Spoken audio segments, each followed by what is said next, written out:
सुभाषपा अध्यक्ष ओपी राजभर ने बड़ा बयान दिया है। ओपी राजभर ने शिवपाल यादव को दो मुंहा सांप बताया है। दरअसल ओपी राजभर से शिवपाल यादव और आजम खान की मुलाकात को लेकर सवाल पूछा गया तो इस दौरान उन्होंने शिवपाल यादव को दो मुंहा सांप बता दिया। ओपी राजभर ने कहा कि शिवपाल पहले तय करें कि उन्हें जाना कहां है। ओपी राजभर ने कहा कि पहले उनके भाजपा में शामिल होने की अटकलें थी और अब वो आजम खान से मुलाकात कर रहे हैं। आपको बता दें कि जब शिवपाल यादव को मनाने की कोशिशें चल रही थी उस वक्त कोशिशें की गई थी ओपी राजभर की तरफ से भी। इस वक्त हमारे साथ सुभाषपा अध्यक्ष ओपी राजभर जी खुद फोन लाइन पर जुड़ गए हैं। स्वागत है आपका राजभर साहब एबीपी गंगा पर। क्या कहा है आपने शिवपाल यादव और आजम खान की मुलाकात के लिए? देखिए, अभी आप लोगों के चैनल पे चल रहा था कि शिवपाल जी बीजेपी ज्वाइन करने जा रहे हैं जी। अब दूसरा अध्याय शुरू हो गया कि अब आजम खान जी से मिलने चले गए। तो पहले तो अभी जैसे हम बार बार कहते हैं कि नेता दो मुहैया सांप होते हैं, तो अब दो बातें आ गई कि अब तो या तो उधर वाला चैप्टर क्लोज हो गया और नया चैप्टर की शुरुआत हो। और सच्चाई ये है कि उत्तर प्रदेश में बीजेपी के सामने सिर्फ समाजवादी पार्टी गठबंधन ही लड़ेगा, ना तो कांग्रेस लड़ पाएगी ना बसपा अकेले लड़ पाएगी। तो इस गठबंधन में शिवपाल यादव होंगे कि नहीं होंगे राजभर साहब? अच्छा ये बताइए कि 2022 के पहले आप भी यही कहती थी कि चाचा भतीजा कभी एक नहीं हो सकते, इनका क्या होगा? और चाचा भतीजा सब एक हो गए, लड़े और प्रगतिशील समाजवादी पार्टी के सिंबल पे नहीं लड़े बल्कि समाजवादी पार्टी के सिंबल पे लड़े। तो ठीक उसी तरह होगा, इसी तरह चलता रहेगा। लास्ट टाइम में देखिएगा सब लोग एक हो जाएंगे, हम ही लोग बेगाना दिखने लगेंगे। यानी आप कह रहे हैं कि चाचा को मना लिया जाएगा, कोशिशें तेज हो गई हैं कि चाचा को मनाने की ओपी राजभर जी? ना ही कोई अच्छा ये बताए कहाँ चुनाव हो रहा है? हाँ। चुनाव तो हो नहीं रहा कि अभी।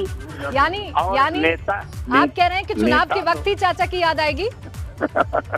नहीं, याद तो ये चर्चा की हो ही रही है। कहाँ चर्चा नहीं हो रही है? देखिए, आपका चैनल चलना चाहिए और नेता दिखना चाहिए, दोनों का काम होना चाहिए। तो अभी तो कुछ दिन चला बीजेपी का खेल, अब चल रहा है आजम खान जी के साथ का खेल। अब आगे देखिएगा क्या खेल चलता है। चलिए ठीक है ओपी राजभर जी, आपकी जो ये मुस्कान है, जो हंसी है, बहुत कुछ बता रही है। आप मुझे एक बात का जवाब दे दीजिए सीधे सीधे शब्दों में कि अब चाचा को मनाया जाएगा कि नहीं मनाया जाएगा, ये बता दीजिए। वो खुद मान जाएंगे। खुद ही मान जाएंगे?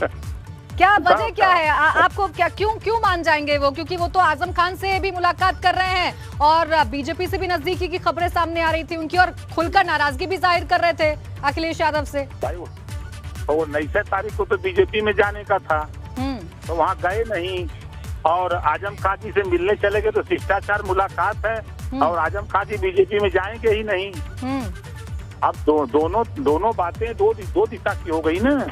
ठीक है, दो दिशा की बात हो गई। ओपी राजभर जी, आप गठबंधन का हवाला दे रहे हैं। इस गठबंधन के एक और चेहरे हैं जयंत चौधरी, जो कि आजम खान से मिल चुके हैं। आप भी मिलेंगे क्या? बिल्कुल मिलेंगे, क्यों नहीं मिलेंगे। कब जाएंगे मिलने? गठबंधन के बड़े नेता हैं। कब जाएंगे मिलने ओपी राजभर जी? अभी तो हम इधर बलिया की तरफ हैं, उधर से आएंगे जब लखनऊ तब सीतापुर जाएंगे। यानी ये समझा जाए कि आप जल्दी उनसे जाकर मुलाकात करेंगे और जानेंगे कि उनके मन में क्या चल रहा है? नहीं, ऐसा उनके मन में समाजवादी पार्टी है और चल के रहा है, सब लोग समाजवादी पार्टी के गठबंधन के साथ हैं। नहीं, फिर वो जो बयान जो सामने आ रहे हैं ओपी राजभर जी, देखिए आप खुद ही मुझे बता रहे हैं कि सियासत में किस तरीके से नेताओं की भूमिका होती है, लेकिन ये जो बयान सामने आ रहे हैं, ये जो अटकलें सामने आ रही, यूं ही तो नहीं है ना सियासत में। अरे भाई, तो ये तो अटकल ओम प्रकाश राजभर की भी बड़ी अटकल थी 22 के चुनाव के पहले, और अंततोगत्वा समाजवादी पार्टी के साथ जो हमने कहा चुनाव लड़ा। तो इस तो अटकलों का बाजार है, राजनीति में चर्चा पर चर्चा लोग कराते रहते हैं और अंत में वही होता है जो नेता चाहता है। ओपी राजभर जी, जो चाचा और भतीजे के बीच की जो खाई फिलहाल नजर आ रही है, हालांकि आप तो इनकार कर रहे हैं कि ऐसा कुछ भी नहीं है, अंत में सब एक हो जाएंगे, इसे कैसे भरा जाएगा? ऐसा ना हो कि बहुत देर हो जाए और ये खाई पट ना पाए। कहीं कुछ नहीं है, अब स्थिति आपको बता रहा हूँ कि आप देखते जाइए खाली इसी तरह ना, कहीं कुछ नहीं है, सब ठीक है। वो परिवार का झगड़ा है, परिवार में जहाँ 10 लोग रहते हैं तो स्वाभाविक है कि विवाद होता रहता है कुछ, और उसके बाद सब ठीक हो जाता है। ठीक है ओपी राजभर जी, देखिए चूंकि सवाल बहुत अहम है इसलिए बार बार वो सवाल मैं आपसे पूछ रही हूँ, और चूंकि आपका व्यक्तित्व है आप जवाब भी दे देते हैं, तो एक बार फिर से हमारे दर्शकों को बता दीजिए कि क्या आप आजम खान से मिलने जाएंगे? बिल्कुल जाएंगे, हमारे बड़े नेता हैं, क्यों नहीं जाएंगे। तो ये जो मुलाकात की वजह होगी, क्या होगी वजह? औपचारिक मुलाकात आप भी सिखाएंगे या फिर बयानबाजियों को लेकर मुलाकात होगी? सिर्फ औपचारिक मुलाकात होगी। भाई हमारे बड़े नेता हैं, जेल में हैं, जयंत जी गए, तो हमारा भी नैतिक कर्तव्य, हम गठबंधन में हैं तो हमारा भी कर्तव्य है कि उनसे जाकर के मिले, कम से कम उनके नहीं हम तो दुख में उनके शामिल तो हो सकते हैं। ठीक है, बहुत शुक्रिया आपका ओपी राजभर जी, हमसे बात करने के लिए, हमारे साथ जुड़ने के लिए।